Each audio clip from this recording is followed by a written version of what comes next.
I've always tried to run towards that development feedback. I think that's where real learning happens. Learning from different environments, I think, can really benefit a CEO role. How does a leader or a manager earn the respect? So I think leading by doing has been something that's been important to me, to show others that equally I'm happy to stand shoulder to shoulder with you to get things done. Starting with yes is a theme that comes through with almost every successful leader.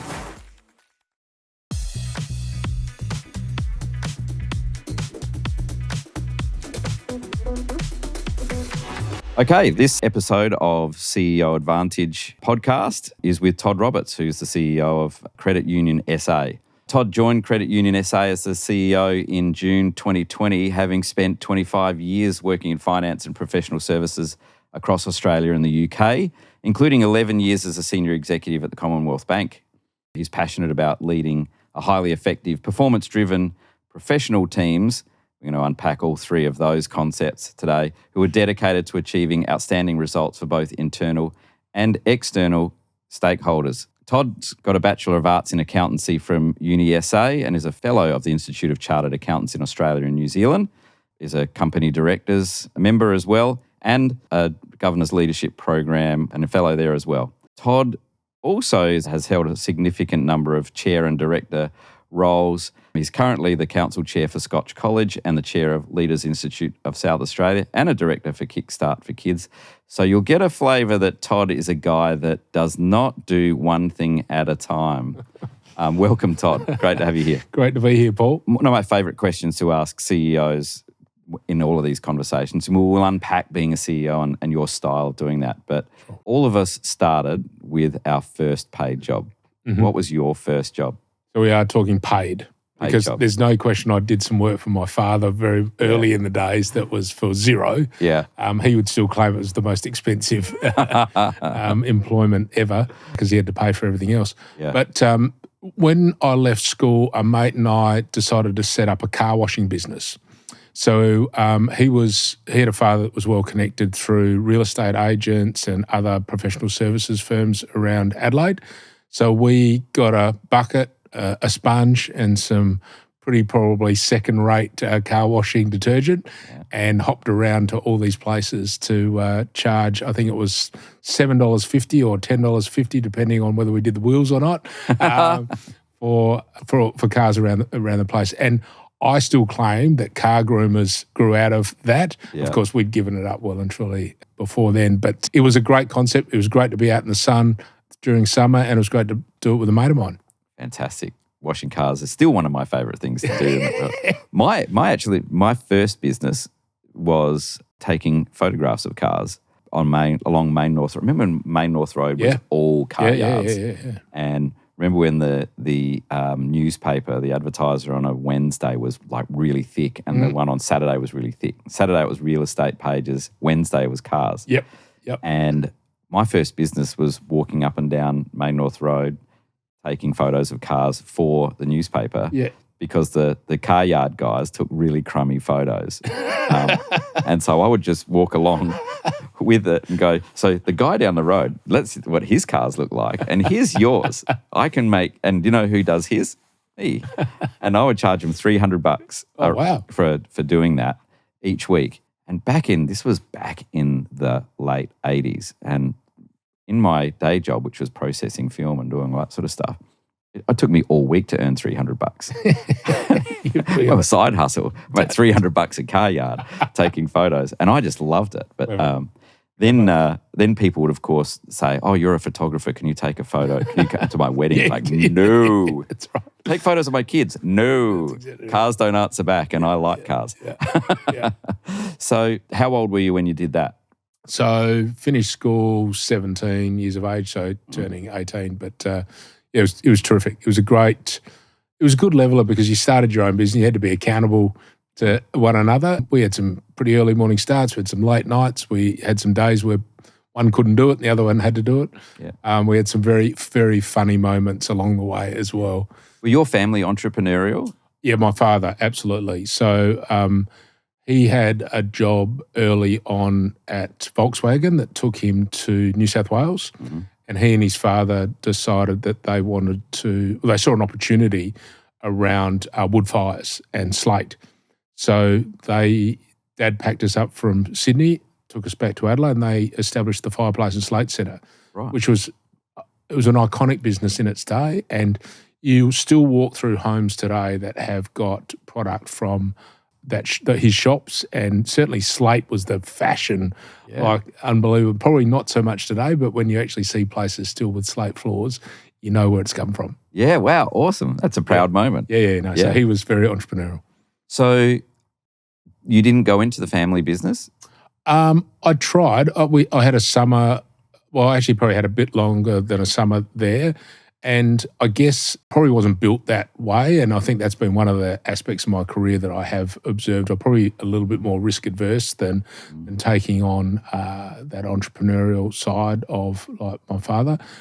And I got to say that I credit anyone who wants to establish a business, because, you've got to be able to take an enormous risk, but at the same time you're prepared to put the fate of others, being your employees, in your hands as well, and really back yourself in. And so I take my hat off to everyone that sets up their own enterprise. I think it's brilliant. But we had a summer together, and that went pretty well, but I just knew it probably wasn't for me. Yeah.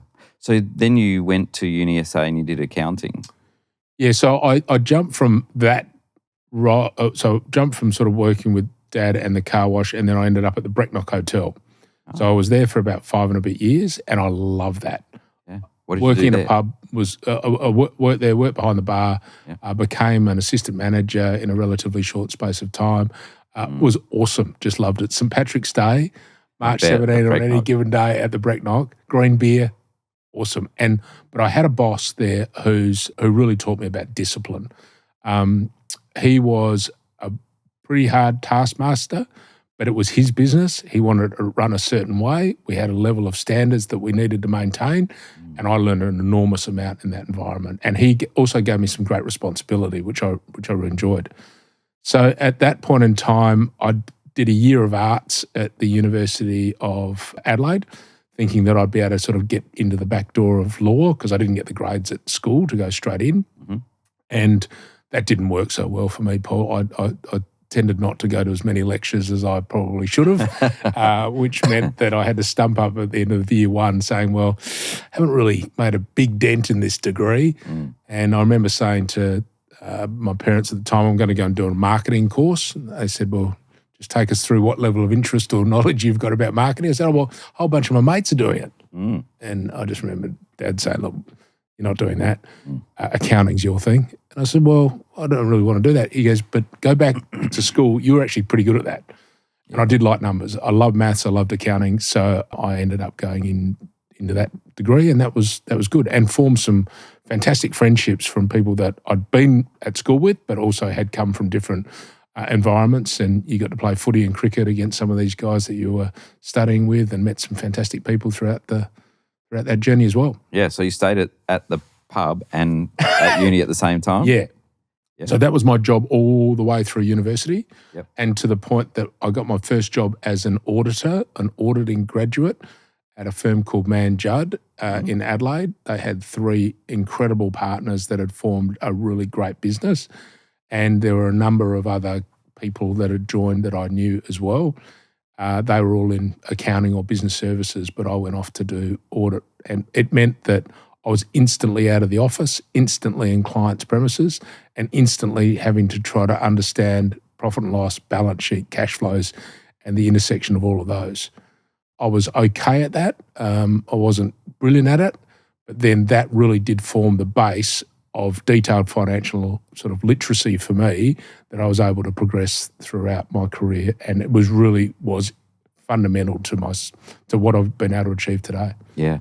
So your attention to detail is a two-sided coin, right? You've got a prodigious ability for attention to detail, which is both a blessing and a curse. We might come to that a bit later. So from Mann Judd, where did you go?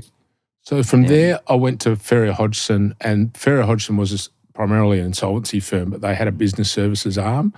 And again, 2 great leaders inside of South Australia were running that practice. And I went on the business services side, putting together accounts and also doing work in the field of tax. Mm-hmm. I would have to say I would be the worst tax practitioner in Australia by I hated it. Yeah. I would outsource any of the work associated with it to others. Yeah. And I often had conversations with my manager who would say, have you actually done anything or any research on this topic? And because I didn't really like it, I sort of, copied what was done the prior year and rolled it forward. So it wasn't ideal, but I just wasn't suited to that sort of static environment. It was all in the office. I'd come from being out, seeing different businesses and enterprise, and while you would often still get to work on a range of different businesses, it was all based in the office. And it really wasn't for me. And I had the opportunity at the time. Ferriers had a sister company in the UK, and I was able to work my way into a role inside of the UK, which really set me on the path to do something completely different. So they were an insolvency firm, but they did a lot of viability assessments and were procured by all the major banks in the UK to do a range of different work. So we would go in and understand whether the banks would get their money back or whether the company needed to be restructured in such a way that would help them relive. It was unbelievable knowledge transfer and upskilling for me. It gave me a real commercial understanding of how business at the grassroots operated and some of the things that went really, really well and went really, really badly. We ran the Luton Football Club in the UK for about 3 months, which was fascinating. And, I had a whole bunch of different experiences around the UK. How old were you then? So that was I would have been 27, 8, something like that. And then I came back to Australia on the insolvency side of the business with Ferriers, and then was promoted to partner when I was around about 30. So probably a year and a bit after coming back from the UK, which was a terrific thrill. It was great. And we did some amazing assignments inside of that firm. Probably the one that sticks in my mind the most was Harris Scarf at the time, that went into administration and then ultimately receivership. And I was able to work with the lead partners, one being in Adelaide, one being in Melbourne, to help sell that asset ultimately through a management buyout at the end of the day. But put all the financial modelling together, work with the bank to make sure we got the right outcome. I was on point to do some of the restructuring work, and it was just a really incredible assignment to keep and save an iconic business in Australia. Yeah. Did you have a team working with you at that stage, or were you still pretty much task-oriented and self-contained in those roles? In certainly so all throughout my career, I've had people that have supported or worked with me or had reported into me, and certainly in the Ferriers days, you'd end up with people. You could end up with people from around Australia, which again was a unique and great opportunity to meet and work with some fantastic minds all around the place, but always had people reporting into me through those roles. So you've got really good people skills. When did it dawn on you that you were a leader of people? Was that early on in your pub days, or was that later on? When did you be managing things and working in teams and making good things happen? When did that turn into a realisation of leadership? It's a great question. I mean, I'll probably go back to even some of my schooling days where I became the vice captain of the First 18 Footy Club and First 18 football team, should I say. And we went to Melbourne, and the captain was unable to play. And all of a sudden you felt the weight of the shoulders about being captain of a football team playing in a tri-carnival environment. All of a sudden I thought, I quite like this. I would say I wasn't much good at it, and it made me quite nervous, but I did like being able to interact, and I thought that I at least could play a role about listening. And people by title alone in that environment would come and tell you things. I think ultimately learning about then how do you support people along the way and interpret their challenges or their concerns or their feedback, and then helping them develop was probably something that has been with me throughout my time and my career, and certainly working at the Brecknock Hotel, where I was given the opportunity to be the assistant manager. So most nights that I worked, the manager had gone home, so I was on point for those things, and you had to coordinate a group of people to run a pub, which was at times could be huge amounts of fun and at times could be pretty challenging. Yeah, I bet. So I guess I've pursued those types of leadership roles, and one of the things I've always done is if asked to take on a role, I've always said yes. Mm. So I've had some assignments that probably were certainly outside of my capability, but when asked, absolutely, I'll have a go at that. Mm.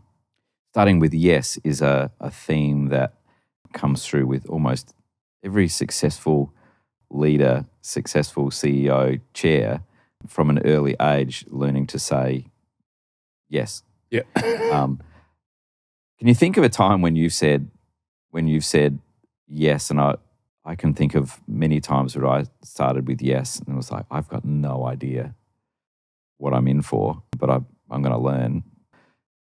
Can you remember a time when you said yes and just went, oh? Yeah. I joined the Commonwealth Bank in December 2008, having left Ferriers as a partner, which people thought was a little odd because it was the pinnacle of what you could achieve inside of an accounting profession. Mm. But I could just get a sense that it probably wasn't where I wanted to love the firm, but probably not where I wanted to continue my career. Mm. And then I went into a private equity business and then landed in the Commonwealth Bank. Within about 18 months of being in the CBA, I got asked to, it might have even been a shorter time frame, I got asked to lead an assignment around some exposure that the CBA had in relation to an industry that they had genuine concern about. And it was really leveraging my insolvency skills and applying those inside of the organisation. Little did I know that that assignment would end up having an indirect report to the CEO of the bank at the time, and it was directly reporting through to the chief credit officer, who was a incredibly prolific name and operator inside of the banking sector, and often would be revered in conversations about, how tough he was. Mm.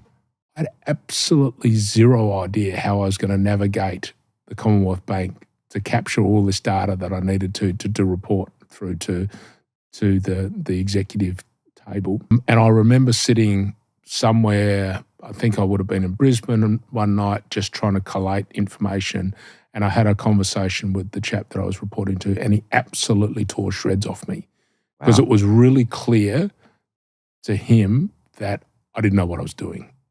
And I hadn't put the hand up and asked for any help because, you're going, I'll do it. I'll make sure that it lands on my shoulders. I'll take accountability.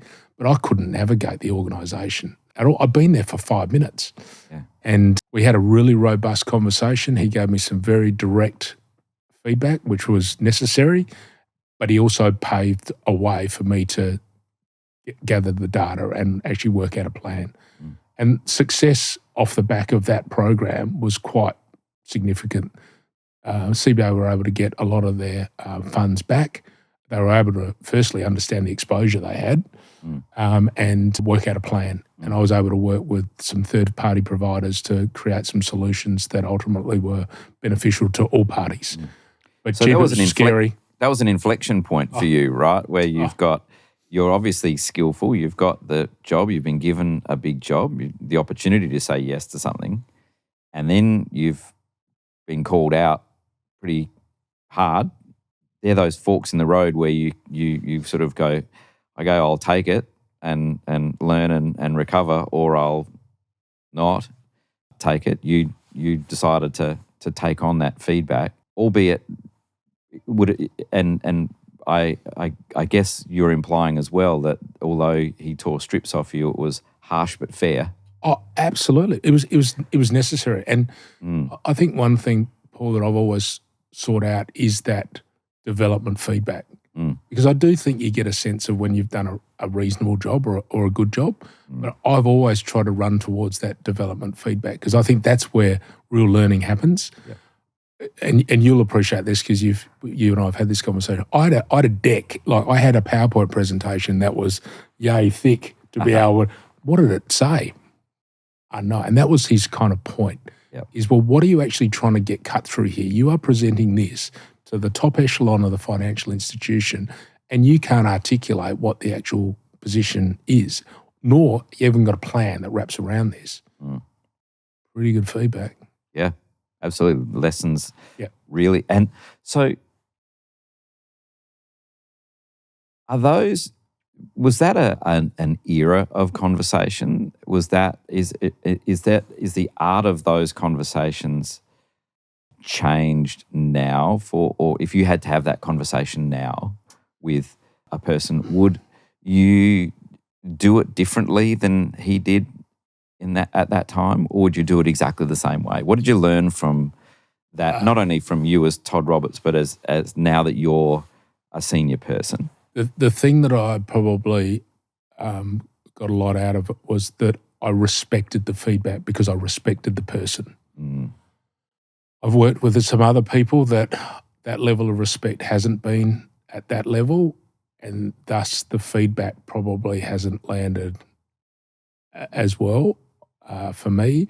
And you probably find yourself fighting that more than just taking it on the chin and saying, hey, absolutely great learning, let's become better. What does a leader have to do? So they've got a Todd Roberts in the organisation. He's smart, he's ambitious, he's going to work hard, and so could probably do your job at some point one day. How does a leader or a manager earn the respect of young, ambitious, smart? What are the things that they do to earn respect? And conversely, what are the things they do to lose it? Yeah. Perhaps in the order of what you listed things there, I would put smart third. Definitely, I would absolutely, in terms of things I pride myself on, am a hard worker, and there's no question there's a healthy dose of ambition in there as well. So I think leading by doing has been something that's been important to me, to show others that equally I'm happy to stand shoulder to shoulder with you to get things done. I take great interest in understanding and talking to people as well about how they're seeing their own development, and I've taken a lot of interest in helping create meaningful development plans for people, but also empowering those around you. I am a huge believer that if you are waiting for me to solve all problems or answer all questions, we're in deep, deep trouble. And in fact, you need to surround yourself with people that are far more capable than you are, but empower them to actually do their job. And it's something that I've spent a lot of time on inside of Credit Union SA as well, is building a leadership team that now feels they have the authority and are empowered to run their divisions inside of the organisation. And that's proving dividends in terms of our performance. And I've taken that approach along the way. So every role that I have left, I've always had a more than capable person to be able to step into my shoes. And I think even in my time at the CBA, the general managers that ended up taking on my roles, we'd worked together for a period of time. The nicest compliment that I got from executives who've worked with me when I was sent back by my mentor to go ask them what it is that you did, because you'll think you know, but go ask them what it is you did that really helped them, and go and ask them what you did that didn't help them so much. And the nicest compliment I got from all of the executives that I worked with, they said, you didn't micromanage me. You set an expectation, and then you let me do it. And I said, what's the hard thing about that? And they were like, your expectations were high. But the thing that every one of those people that I've worked with, I love the executives that I've worked around, is that they were all such good people, but all of them said, you set a high expectation and we didn't want to not meet that expectation. But you expected us to do it, but you let us do it rather than micromanage or drill them into the ground. The times where I got it wrong was I had one executive that I worked with who's still a really good friend of mine, A lot of the executives I've worked with are good friends of mine. But I could hold lots of information in my head all at the same time. Yeah. And then after the kids had gone to bed and after Kirsten had gone to bed, then the house was quiet. It would be like, bing, everything would line up and I would have to capture it. And I would write these long, detailed emails of like, here's what I've thought of, but here's the evidence I need. Check this out, report this, tell me how this is going. And I'd write these long emails. And I had this one and then I'd send it. And he would be ropeable the next morning. He'd come in and say, your office is 20 meters from mine. He said, I don't know how many times I've asked you to save draft, come in the morning, come into my office and go, how are you doing today? What's on your plate? Are you happy? What's going on for you? And he said, and then break it to me that you've had an idea the night before that you're ready to send me. He said, you could do that in the morning. Instead, you hit send and I get to work and I read this thing which seems like pretty bad level of instructions with a pretty low level of trust and a high level of ordering. And I'd be like, yeah, I did do that, didn't I? But how many CEOs would let you tell him that? And he'd go, yeah, you don't get away with that. You can't get away with that.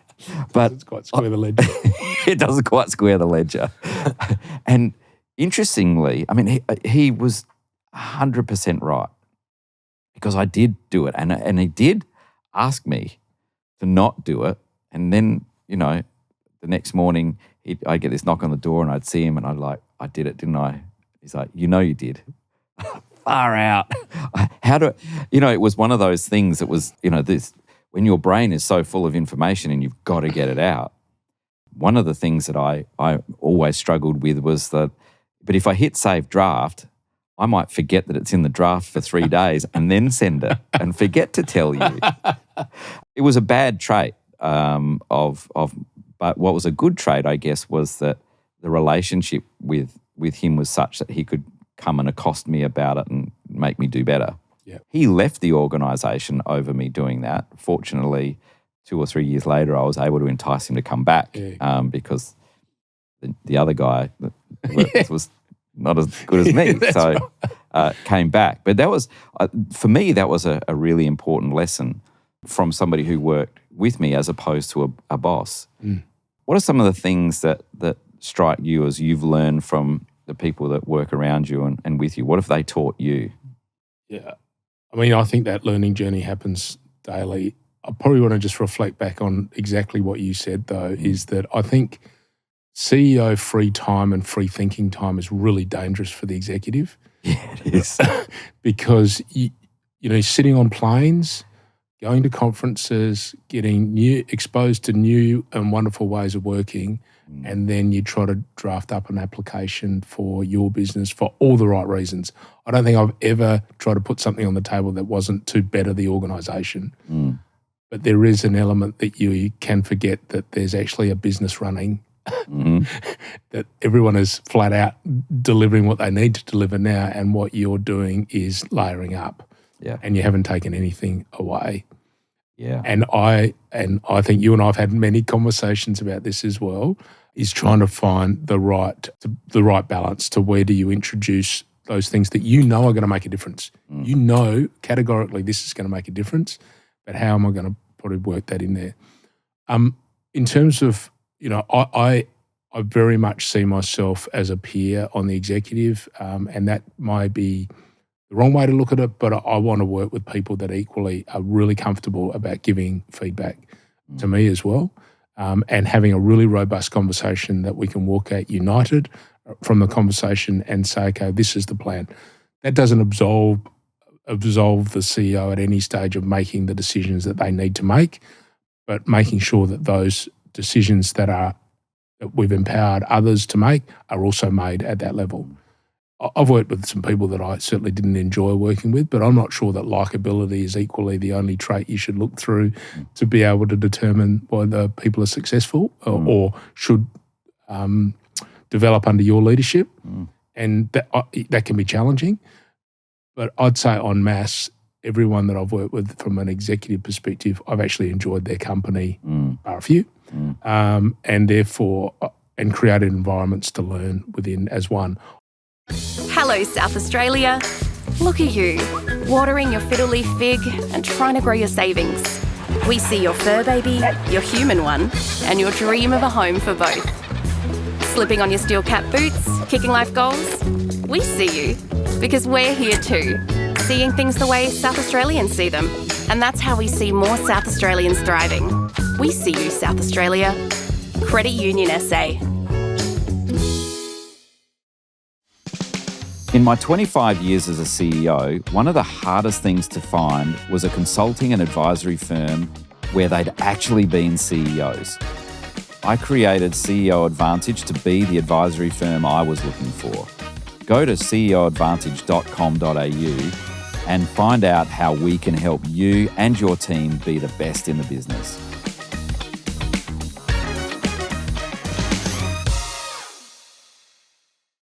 I'm a huge believer of having knowledge exchange experiences as a group, because I think that it's really important that we get to share those moments and then reflect on them as well. I think you touch on something that's really important there, and that is that respect and transparency is far more robust than like. And you see lots of young managers getting really obsessed with likability and go, that's a hiding to nothing. I've got a distinct recollection of a person I worked with for a really long time, was really challenging, who I didn't particularly like. And that person didn't particularly like me.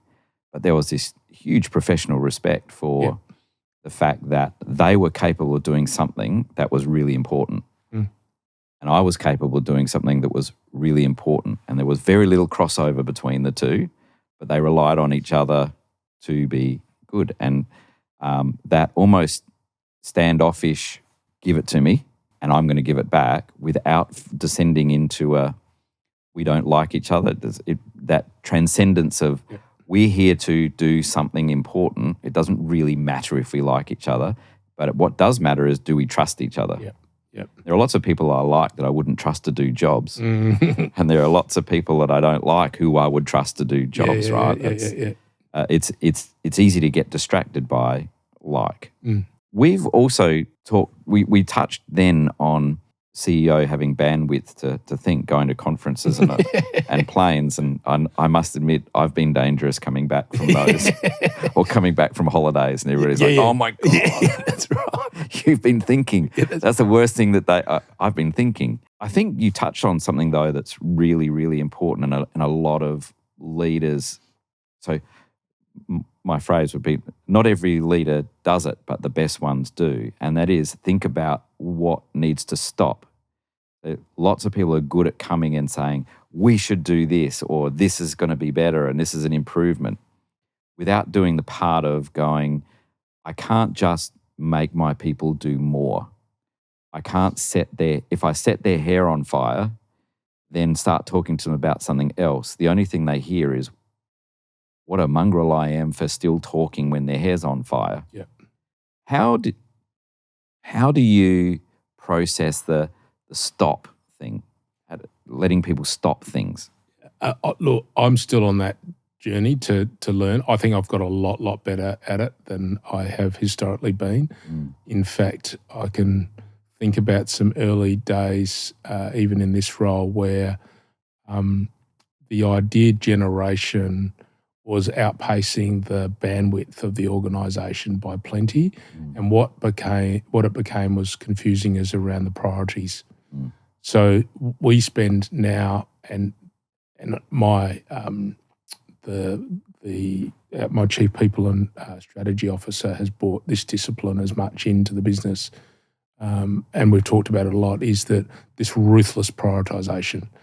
And we run a dynamic strategy because stuff happens and you've got to be able to pivot and do different things. but we want to make sure that we prioritise activity and we schedule it over 12 months, 24, 36 months as well. And therefore, if you want to start moving around priorities, that's fine, but it's got to come with a really good, robust reason to do so. And some things will get brought forward because there's an opportunity and you don't want to miss that opportunity. But at the same time, some things may need to be delayed because we just can't achieve that. But always with that future horizon about what success will look like at the end of those. We did an exercise this year, which I thought was really good, is to sort of dare to dream what the business would look like in 2030. And you sort of say 2030 and you think that's a long way off. It's not. It's five and a half. Yeah. But it's almost 5 minutes away because of the pace of which organisations operate at now and the velocity of business. I mean, everything is online, everything is digital, the communication channels are always open, and things, speeds at a very, very high rate. But then working backwards from the things that we need to now get in place and try our best effort, because I would say, Paul, the crystal ball is pretty hazy inside of 12 months. It's very hazy outside of 12 months. Yeah. And you're just doing your absolute best to think about the broader landscape, the environment that you're operating in, try to make some predictions about the what ifs, and then do your best to line things up. So we've got a lot better. I've got a lot better, but I'm still not there yet because I can often feel myself with that tension between, I reckon we could just do a little bit more. I think we could just add this little thing in, but I've got to equally reflect on the activities that are happening. So if I want to do that, I've got to be prepared to say we're not doing that. It's interesting too when you do that future casting and then back solving, how when you're sitting in 2030, this happened a lot in SYC. We would set we would future cast and then back solve, and just our theory then was we can be the author of our future or the reader of our past. Yeah, right. And so we would just write these, and I would particularly just spend time writing about what our future selves would look like. So what would our revenue be? How many people would we serve? And all those different things. And every time we future cast those numbers at the time, they were, and not only the numbers, but our ambition around, what did that mean we were doing? Every time we future cast, it was ludicrous. Yeah. And every time we got there, it was like, oh, is that all? It was kind of like, is that all we said it was going to be? And, history is written by the victor, right? So, what the bits we always left out was, we had 3 versions. We had a best, worst, and likely case scenario. Yeah. And we always landed somewhere between our likely and best. But it was interesting on reflection, having been in the same place that I had been for long enough to have gone through several cycles of that, to know that, I can remember writing, we're gonna have revenue of $20 million. And at the time people were like, really? How are we gonna do that? I was like, I don't know. But we're gonna work it out. And then we're gonna do 40, and then we're gonna do 80, and then we're gonna build houses. How are we going to do that with no money? It's like, other people with no money build houses. Why don't we just find out what they do? How did you sort of come across? Let's not get into Credit Union SA yet, because you're still Commonwealth Bank, not a CEO yet, but you've been around them. You're an executive, and you're forming a management style. Yep. Your management style now as a CEO, I will wager, is quite a lot different from the seeds of that management style, the things that are important in your management style and your management brand. Tell me about those things, because they're the things that lead you to become a CEO, right? Yeah. I mean, I probably draw out again, very happy to lead from the front. So definitely don't want and support people. So, we had some, certainly in my time in Melbourne, we had some amazing opportunities given to us by the organisation to grow the franchise in that location. And that came with a coordinated effort across all of the general managers inside of Victoria, because we didn't have anyone more senior than a general manager inside of Victoria, because all of the management team at that time were housed in New South Wales. So we had to really get coordinated, form a collective vision for what the state expansion could be, and then collectively pitch that to the hierarchy and ultimately get support. But then trying to then translate that into what does it mean for the individual executive managers, and then what does it mean for the teams? And inevitably trying to navigate between where are all the problem statements that are going to come with delivering of that vision. And I'd say 90% are I don't have enough people, or the process doesn't work, and how am I expected to do that when this doesn't even work now? And trying to create a vision that people get excited about, but at the same time can start to become problem solvers rather than, constantly providing information about what the problem is. Because I think that your problem bucket can fill really, really quickly, and your solution bucket sometimes doesn't fill at the same pace. And sometimes they don't ever align or one tips into the other. But I do think that trying to empower people to have a mindset about, well, here's that problem. Don't look to me just to solve it. I'm happy to support with the solution, but how can we actually work together to come up with some plans? So I, like you at the time, I loved the whiteboard. So pictures everywhere, people not really understanding what on earth is written up. A lot of them were more, I guess, financially based with numbers than pictures and diagrams and those sort of things. But trying to solve collectively for those challenges. Again, internal promotions as well where possible, giving people a different experience and exposure. So anyone that wanted to try to have a go in a different part of the organisation, how do we, for the right people, how do we navigate that? And I moved a couple of people around to do things that they ultimately probably didn't want to do at the start, but upon reflection came back and said, that was a wonderful experience. It was great recognition for their efforts, and then ultimately would say to you, thank you. It's a really positive trait, isn't it, where people give you the feedback of, you pushed me.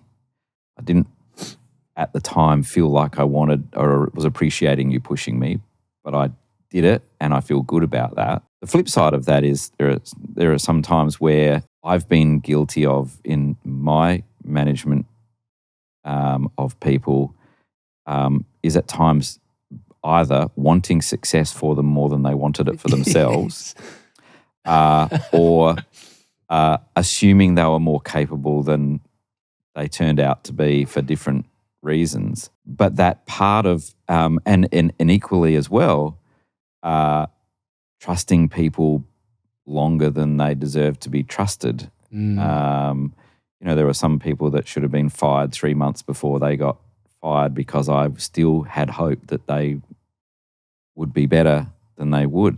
How do you know which one is which? Do you get it? Do you get better at that over time, or is that always a tightrope of how you're pushing someone who turns out to be capable, and you're pushing someone and you're going, oh, you're not going to live up to my expectations? Is that always a case by case basis, or do you get better at picking it? I think it definitely comes with time, but one of the lessons I learned equally very early on in the piece, I had a person that was going to, I thought could evolve into an executive manager, and I pushed and I pushed, and the defining moment was when they said, I don't actually want this role. I'm comfortable where I am because I don't want to do all that other stuff. And I'm actually pretty good at what I'm doing where I'm at. And you're now putting me into an environment which makes me feel quite vulnerable about my employment. Thought, okay, but I can see so much potential. Terrific. I appreciate that, but I don't want to do that. So that was a really interesting moment. So I do start a lot of these conversations about what do you want to do and where do you want to go? Because my perception is that you've got a great amount of bandwidth and a great amount of career opportunity in you, but do you want to go on that journey? Because I would be happily to support that. Yeah. Probably going back to those success factors around identification of people that can do things. I had a gentleman that had to take on a task which was a pretty, not for the faint-hearted task around integration of two banking systems and platforms. And I thought he would be the right person for the role. And I remember, and he was reporting to another executive manager, and we had a conversation, and I just had to say, look, I'm hearing all the problems, but I think you're right, and you need to make a decision because I have no doubt that you can achieve this. And we had quite a robust discussion around almost him not really understanding what I could see in him around the capability of being able to have success in that role. Went back, reflected, said, oh, okay, I'm now 100% in. Because you could see he was sort of, like 40 or 50% in and trying to find everything else to do that wasn't linked to this task. Ended up getting a CEO award for the task because I could see it, being able to actually convince him that he was the right person for the role and then ultimately give him the right structure to be super successful. He did an amazing job. And that's a proud moment at both sides. Yeah, absolutely. Absolutely.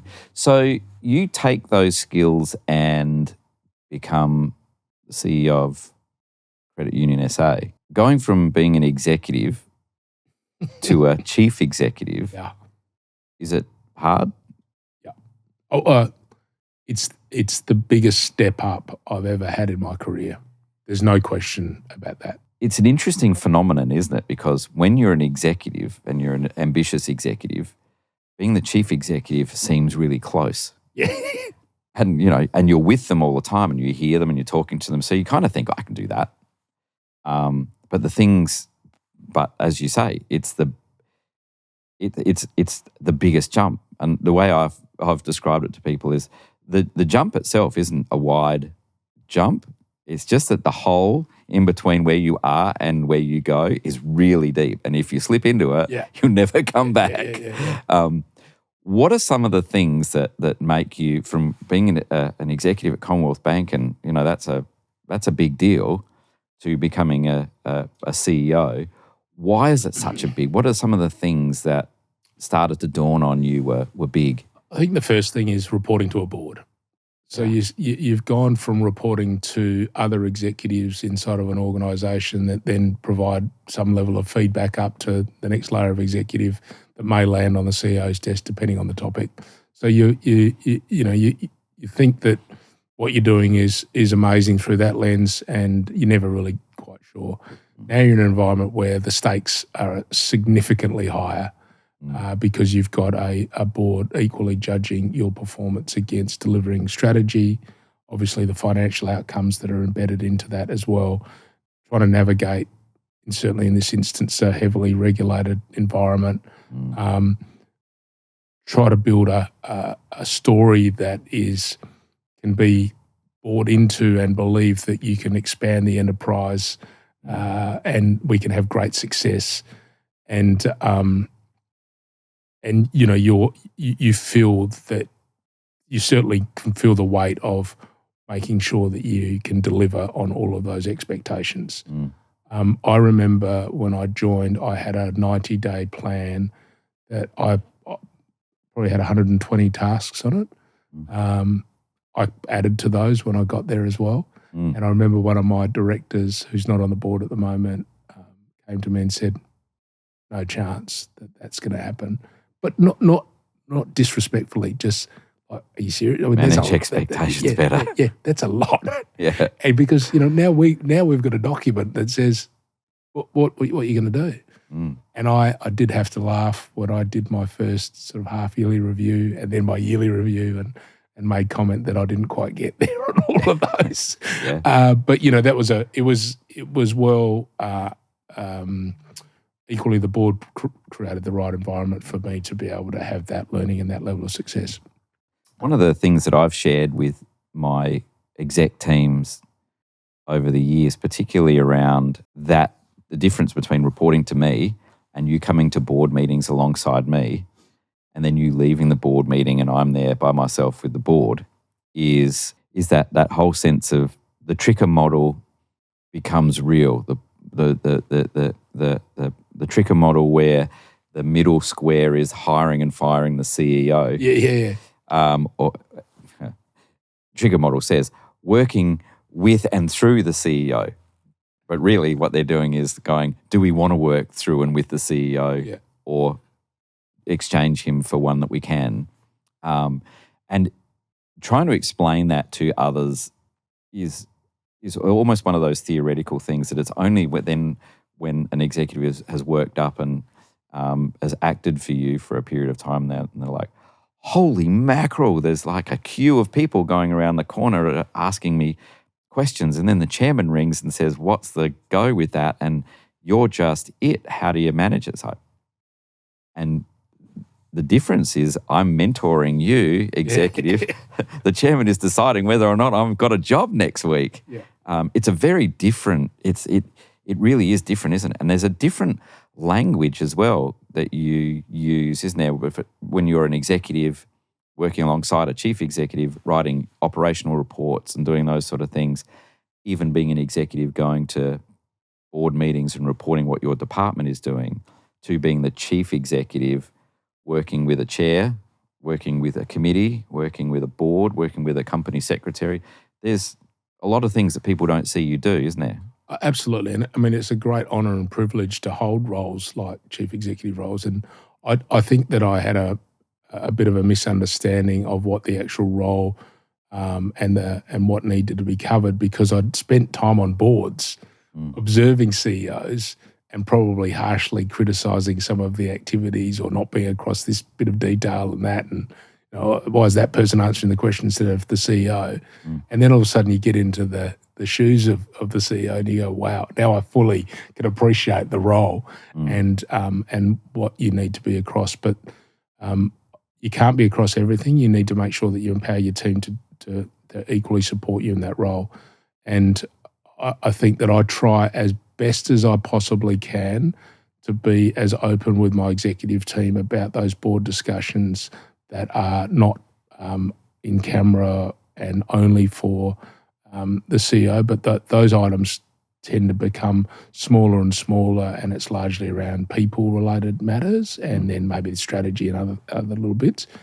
But so everyone's on the same page because we all need to work together. And I've had an absolutely wonderful chair who's equally, we catch up on a regular basis, being once a week, and have conversations that I have no doubt at times are way too operational than they should be. But we do our absolute best to lift those up, because it's the one thing about the role is, who do you talk to? Who do you actually have conversations with when you have a bad day or the balls are not quite bouncing your way? And you don't want to necessarily whinge and complain to the chair, because that's not their role to listen to all that. And it's inappropriate to go back the other way. And that's the part that is equally pretty challenging when things are going well, it's great. But when you're facing some difficulties or want another perspective, sometimes it's difficult to know where to go. And they're the days when you can hear the wind whistling. Yeah. I know that I had an assistant who I'm still friends with, and she working together with her made me 5 times better at my job than I was by myself. But she would, when on those days, she could pick that I was having one of those moments, and she'd go, "Is it time for a walk?" Yeah, great. Yeah, yeah. And go and stand behind a tree and go, and then come back, and I was like, okay, I'm better now. Yeah, that's right. Because there's nowhere else to take that. Yeah. But she could see that it was building up. The becoming a chair, you are a chair and a CEO, and often there are times when you're a CEO, you're like, my dance card is full just being a CEO. Being a CEO and a dad, or being a CEO and a mum, is like mega full dance card. Yep. But you then go on and chair a school. How does that add value to you being a CEO? Yep. And how does that add value to Todd, who's not a CEO, who's Todd the dad? And I'm not sure how much value it adds to Todd the dad, because I think my wife would say it'd be nice if you were home on those meeting nights. But one of the things that I guess, in my DNA is I've always wanted to give back. So I think throughout my career, even having left school, I've always found a way to be on a committee or a board or trying to help a community-based organisation to continue to improve. And that doesn't mean that by a long stretch that, me being on that board created any of those successes, but at least I could help support some of the opportunities, and certainly around financial literacy. I think I find it actually a strange concept when you walk out of being a CEO and then put the chair hat on, because you've instantly got to stop being operational, and you've got to think about governance, and you've got to then do all the things that you're thinking about that you want in the role as a CEO, and make sure that you can create that environment equally for the CEO of the company of which you're chairing. And then the dynamic is different navigating board members, because they've got a different skill set. They're different, and often they're highly experienced and CEOs in their own right of different organisations. And you're now having conversations to align or at least debate items at that more governance and strategic level. But for me, it's part of the journey that I want to go on as the acceleration or the end of my career as well, is that I do like that type of work. Does it occupy your mind? Absolutely. And as you mentioned, and I see you and I are similar in the sense, we can absorb a lot in our heads for whatever reason. So I can still regurgitate and play back a lot of information that's linked to work or to board roles and bits and pieces, and I can tend to retain that knowledge. And so I feel that I can be effective in that chair role with a bit of the history, a bit of understanding about and empathy, what it's like being in the CEO role, but also that pursuit of wanting to be a better governance officer and to lead businesses that are really, truly having an impact in the community.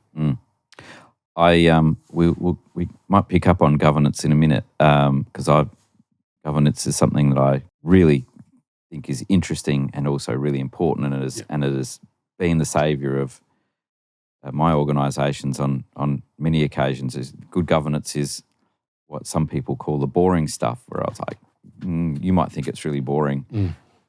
Then when something hits the fan, all that boring stuff is what gets you back on track really quickly because you did the right things along the way. But I just want to stay with you've having a full dance card when you're a CE, and if you're a CE doing extra stuff and having a family, and then incidents happen. And I've talked to people about this before, and I've talked to my wife about this. There are incidents that happen when you're a CEO and you're managing stuff and you're absorbing stuff and you're keeping control of stuff. But there are days in the life of a CEO when you can actually physically feel your body being harmed by, maybe it's just me. There are days where I'm like, I lost a day off my life today because it was so much stress, I could feel it. You ever had one of those days where it's just like, you can feel like this is hurting my body being a CEO? Yeah, I mean, I think that when you've got the responsibility of the entire organisation resting on your shoulders, acknowledging that you're not, you've got support around you, being the executive team to do that. But there's no moment that I don't sort of go to bed with a level of worry about, is everyone okay? Are we going to wake up tomorrow and we're still going to be good to take on the task of, especially in financial services, making sure we can, deliver on our community, our members' expectations. So there's always that level of worry. And you know full well that you cannot control every single action or activity that's happening inside of any organisation. So when you wake up and there's been a bit of a bump throughout the night, or something's happened during the day, you need to be able to navigate and go into that corrective mode. And it does chew up a lot of energy. And there's moments that I probably don't ever felt like there's physical harm, but tired, absolutely. And you can see your decision making be sloppy, not as sharp. and you know that you're becoming frustrated, and they're probably the days that someone wants you to talk about something that in the bandwidth that you have, you're probably thinking, I'd rather not have this conversation, but at the same time, we go through it, and am I being my absolute best self in that moment? Probably not. So, and then I guess often it'll all happen at once. And so I've had to work pretty hard on stress levels and find a pattern whereby I can actually not get too worried about everything that might happen, because I'm a good overthinker. And so I can paint you a number of scenarios about what tomorrow will look like. Well, none of them may come to fruition, but I'll burn some energy thinking about them. Yeah. And so I've had to sort of walk myself back from that and really concentrate on the one step in front of the other, but also think about the long-term horizon, because very rarely are there incidents that will happen that we can't fix or will completely destroy our enterprise in one foul swoop. There are some absolutely catastrophic events, but I do think you can always probably, more often than not, put the puzzle back together. In setting up, having good governance around you as well is a really important part, right? I think it's underrated, or it does get called boring stuff. But I've always found throughout my leadership career that why have self-inflicted wounds? You know, you see people like, I look at some people in leadership positions and I'm like, just add booze, see how that works out for you. Because you're really, I don't know how you've got time to accumulate skeletons as well. Good governance sort of keeps you in check, do you find?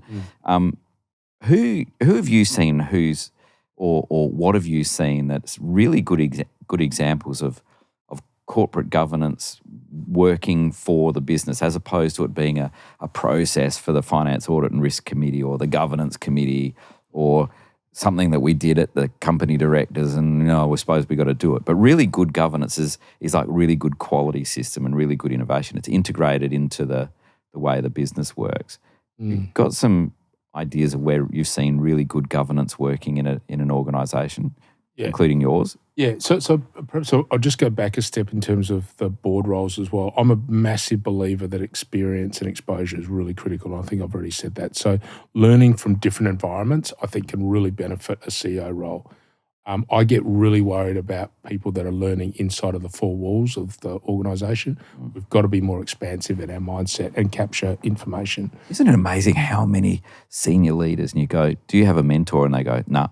You think, so you hang around in your own neighbourhood? That's scary. I think it's risky. Yeah. Because we end up then believing everything that we do being absolutely true. And more often than not, it's right and it's appropriate. But where's the new thinking? And I want to come back to innovation, because I think that's inside of a governance framework. We live in a very, very heavily regulated environment whereby the rules are very clear. But we've also got to be able to translate those rules and make them operational for people to actually do their job. Because I think you could very easily be so overwhelmed by the world of governance, frameworks, et cetera, I could paint a scenario where we did nothing. And that would be perfectly safe. But that's not what our role is in the community, and we need to be able to get on and actually serve our members appropriately inside of the rules that are given to us. But with those very defined structures and rules, how do we create new ideas? And how do we truly innovate in an environment that, certainly at the top level, is not really conducive to creating new ways of, opportunities, because there is a lot of rigor that has to go through, but you have to have that. And I'm a huge believer in that, because otherwise we will just, being stagnant and offering the same today is not what, as I mentioned, 2030, dare to dream of what we could be. Our members will want something completely different, and we need to respond to that. So I think that is one of the bigger challenges inside of all business that is now, and very few businesses and CEOs I speak to are saying, I've got less compliance. No, absolutely it's more. And it's interesting when you I've got talk less to rules. compliance people or compliance, those compliance roles. Where I found businesses are really successful and compliant, sorry to use a footy analogy, but I'd use it lots of times. The rules, there's some people who work around the rules who are saying, you've got to run up and down the middle of the ground.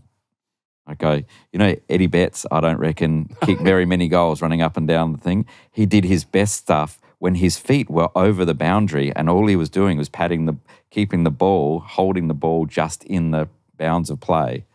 The best footy is when you're right on the edge, leaning out from the edge. And the best teams are ones who support each other to lean out from the edge. And some of the worst teams, the ones that are not changing, usually they're big firms or they're big departments, have decided that compliance and governance is running up and down the middle of the field. Yeah. And they always just they're getting ready for disruption because your Eddie Betts running outside the boundary line but paddling the ball still in it is going to beat you every day. You'll still kick some goals and you'll still look like, particularly if you've got really big guys running up and down the middle, it'll have some effect, but it's not a winning strategy, right? No. I do think, though, it's like the brakes on the Formula One car. If you get them right and they're really well tuned, you can go faster. And so I think one of the things about regulation and compliance is that people resist it as well. Yeah. And if you can create a single way of working that sets everyone up for success, and you still are allowed to colour outside the lines inside of either delegation or those sort of things, and or escalation for decision making, gee whiz, you can become more productive, and you can actually stop fighting the mainstream part of your business, and you can really focus on how do we want to layer up and do other bits and pieces. So that's one of the areas that we have done quite a bit of work on, is just the ways of working. Yeah. And we've seen a huge amount of benefit. Now, that piece of work has been driven through our senior leaders, not been driven by the executive, not been driven by the chief executive. Seeds are planted, but the delivery of those things and that peer-to-peer support to actually change our rhythm and the way of working has been really beneficial to the organisation, but ultimately to the member experience.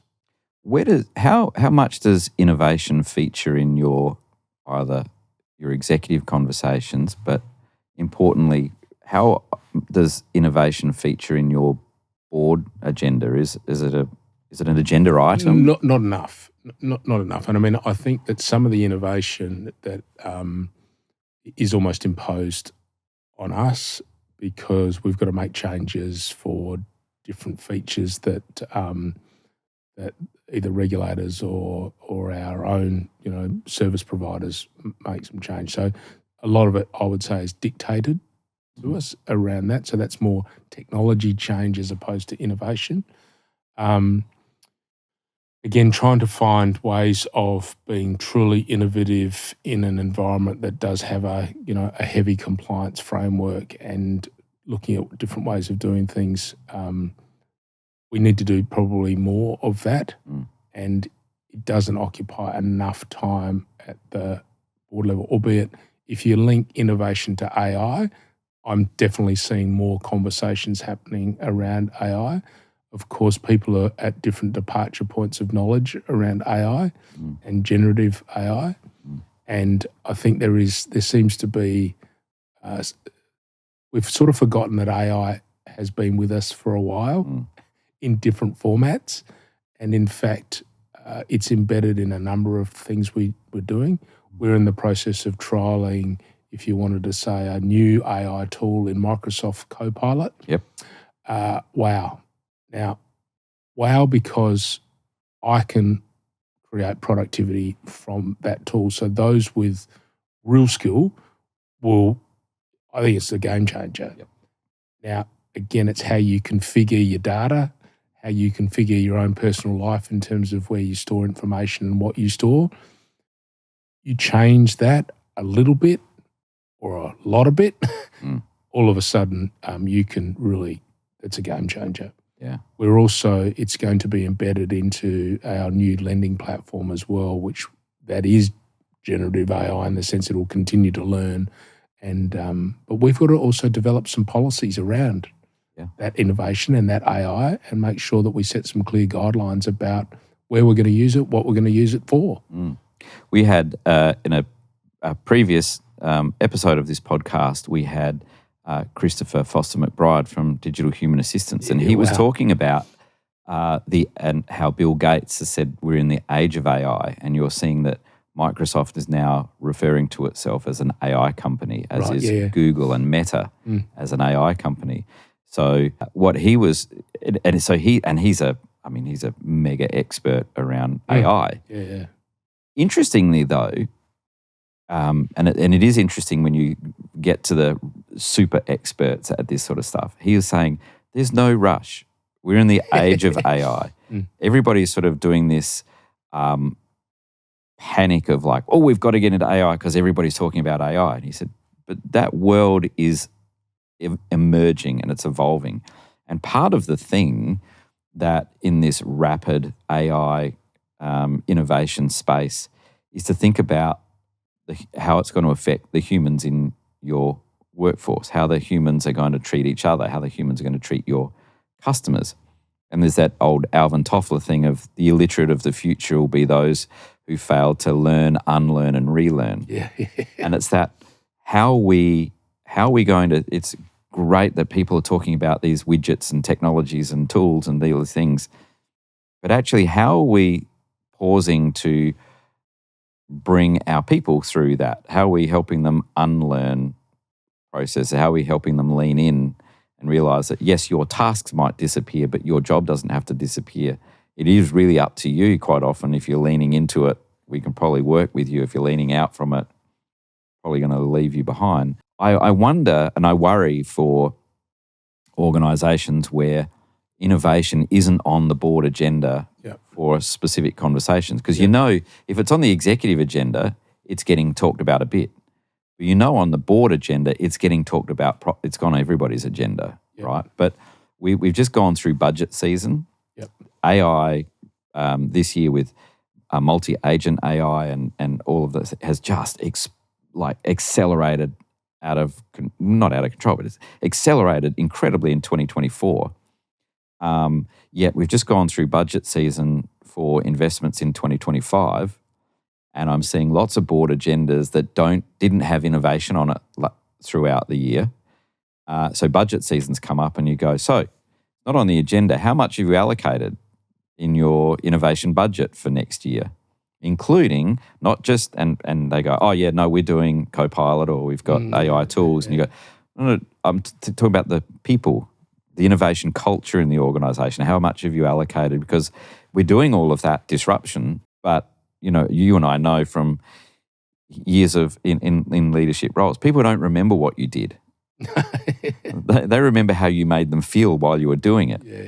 And it's that piece I worry that 2025 is going to be the year where there's lots of tools being bought, there's lots of automation happening, but there's also lots of relationships that are going to get burned and trust that's going to be eroded because we didn't allocate time for the humans. Is that something you spend any time worrying about or much time worrying about? No, I think it's definitely on the worry agenda. There's no doubt about that. And certainly our head of our information technology is taking what I think you've indicated is a bit more of a paced approach to all of these things as well.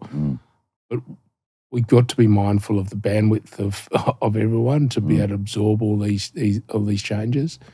And I think, I guess I worry saying that innovation's not on the agenda because it's probably in different forms that don't hit the agenda as an innovation line item. So it's implicit. Yes. As opposed to explicit. Yeah, so I think there's an opportunity, and it's now you've created certainly a thought bubble for me as to how do we put it under a heading, bring it to life that actually highlights that agenda and that thinking and also the delivery roadmap, because I can think of some things that will be innovative in our business, but they're embedded into our strategic plan as items. Yeah. It was one of the funny discoveries that I made setting up CEO Advantage as sort of not being coming as a traditional consultant, but sort of being an accidental consultant, having been a CEO for a long time, was having these conversations and going, I would put that on my agenda to get my board to talk about it. And the reason I would do that is because it buys me some bandwidth. It brings more people into the innovation conversation than just me. Yeah. Because my talented young folks will be talking about all of these things we could do, but there's no voice for that gets all the way to the board. And if I've got to be the interpreter of all of these things moving really fast to a board that's not got it on their agenda, that's going to be really hard work for me to move at the speed that things are moving at. And so having that sort of innovation conversation, I think, is akin to the quality conversations we were having 20 years ago, where it's like, we've got to put ISO through and we've got to have quality. And the number of times we failed quality system audits because the quality guy, we did the quality guy has got to go around, and he came and told us these things were wrong, and we said, fix it. And he said, it's not my job to fix it. So we're like, get lost. It's like, it's like, we failed the quality audit because quality audit didn't belong to everybody. It belonged to the quality guy. Yeah. And when we started absorbing quality as everybody's responsibility, actually, this is actually quite helpful. Yep. Because with the quality system now, I've got a portal where I can find the policies and processes and all those things. I think innovation is going to be the same sort of thing. As we don't, and what I'm seeing as well is we've been doing problem solving really well for 20 years as well, where and it's in every job description, good problem solving skills. We're entering an age now where problem solving is exactly what AI is good at. Yeah. Problem whack, problem whack, problem whack. Yeah. So if that's your job and your skill set, and AI can come in and problem solve as a tool, it probably won't replace you, but it'll certainly change all the activities you're doing. So where is what's the solution creation muscle look like? What is the human movement, the changing of mindset muscle look like? Yeah. Because I reckon every organisation's got a really big problem-solving bicep. And then if you go to the other side and look at the solution creation and the human movement muscle and go, is it the same size?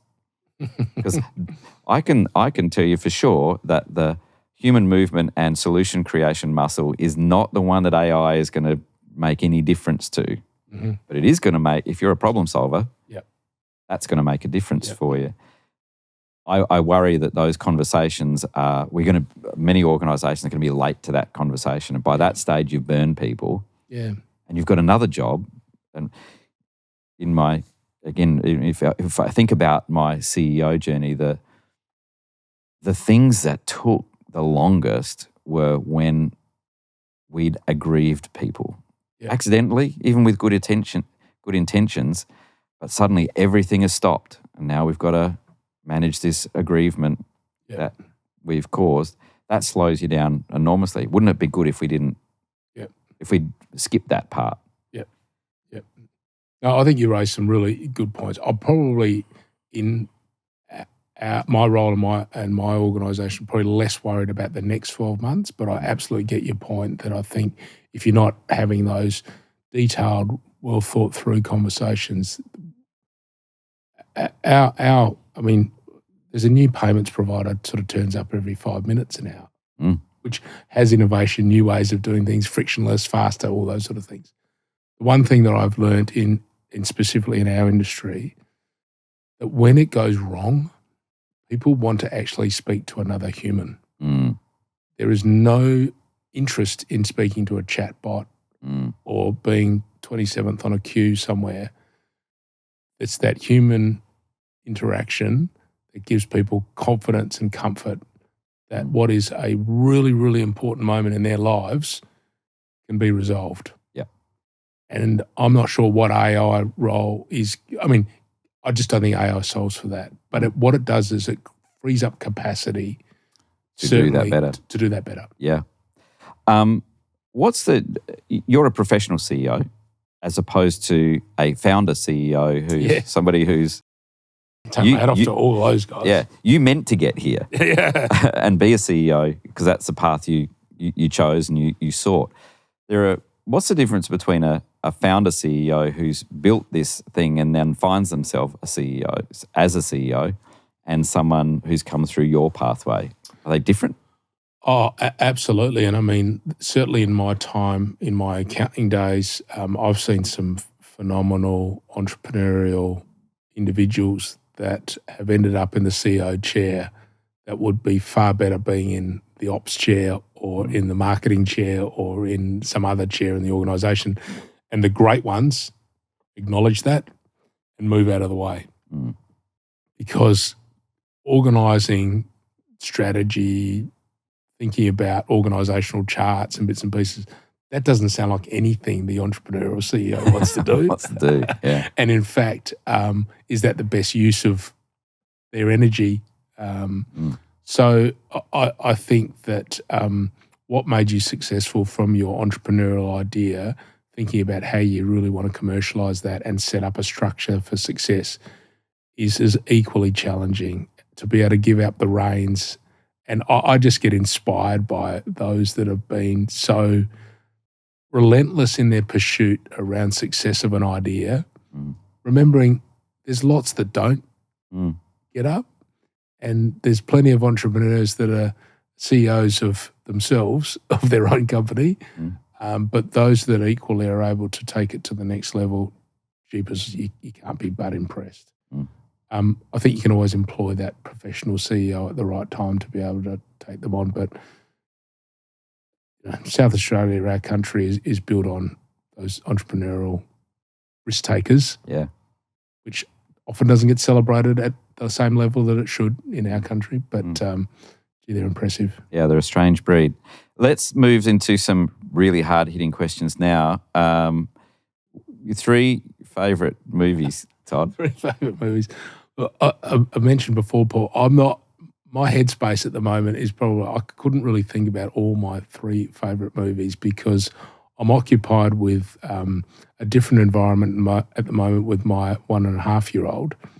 And I'm watching things like Miss Rachel, Blippi, people that I didn't know existed previously. And I'm down pat with what they're doing. And you talk about entrepreneurial, these are people that are making serious money entertaining the world. Yeah. So my mind space at the moment, I can tell you the current 3 books I'm reading is Brown Bear, Where's the Green Sheep, and Nursery Rhymes. They're the 3 books on repeat. So if you ever big management books. if you ever need anyone to cover those off, I'm more than happy to give a critique. Yeah. What 3 favourite songs still bring a smile to your face when they come on? Oh, look, I think anything that comes out of Jimmy Barnes's mouth, No Second Prize, Cold Chisel, any of those bands, Midnight Oil, Dire Straits back in the day. Awesome. They're just, and I mean, I'd even say that I can go to ABBA anytime you like as well. I mean, very few tunes that you can't get a dance floor to respond to. Excellent. Nice ones. Final question. What would Todd Roberts, the 16-year-old, if you were sitting in my chair now, what would 16-year-old Todd Roberts say to current day Todd Roberts? What advice would he give him? Don't worry so much. Don't worry about it. I mean, I've had it has been one of my Achilles heel that I've had to work on. So I'd say, don't worry so much. Fantastic. Thank you so much. That was awesome. Thanks. Thank you so much for your time. Paul. Great. Cheers. Cheers.